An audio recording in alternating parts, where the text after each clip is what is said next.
لو في مشروب انصحكم انكم تشربوه كل يوم هيكون الحليب الذهبي.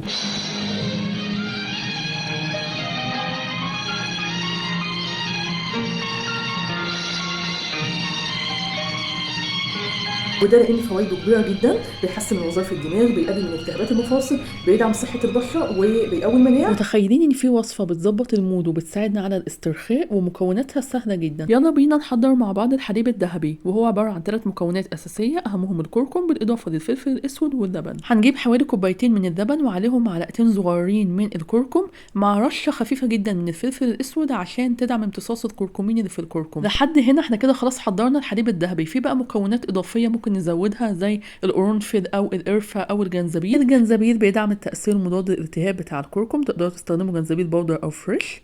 وطبعا عشان اضيع مرارة الطعم حطيت معلقتين من عسل النحل، تقدروا انكم تستغنوا عنه. ودلوقتي خطوه التقليب، هنقلب كله مع بعضه كويس جدا ولحد ما الحليب بتاعنا يبقى دافي. خلي بالنا احنا مش بنسيب اللبن يغلي. الوصفه دي كنز حرفيا وهتساعدنا في التخلص من معظم المشاكل الصحيه اللي بنعاني منها. علشان كده دايما بقول لكم لو في مشروب واحد انصحكم انكم تعملوه كل يوم هيبقى الحليب الذهبي. جربوا تاخدوا كوبايه من الحليب الذهبي بالليل قبل النوم، ولمده اسبوعين هتلاحظوا فرق كبير جدا على صحتكم بشكل عام. الحليب الذهبي غني بمضادات الاكسده اللي بتقوي من المناعه وفي نفس الوقت بتقلل من التهابات الجسم المزمنه، وكمان بيحسن من وظائف الدماغ وبينشط الذاكره على المدى الطويل، وبالتالي هيحمينا من امراض زي الزهايمر. ده غير طبعا انه بيحسن من جوده النوم، وكمان الحليب الذهبي بيحسن من جوده الهضم وفي نفس الوقت بيحسن من البشره. التفاصيل كلها والطريقه هسيبها لكم في الكابشن، واشوفكم في فيديو جديد. باي باي.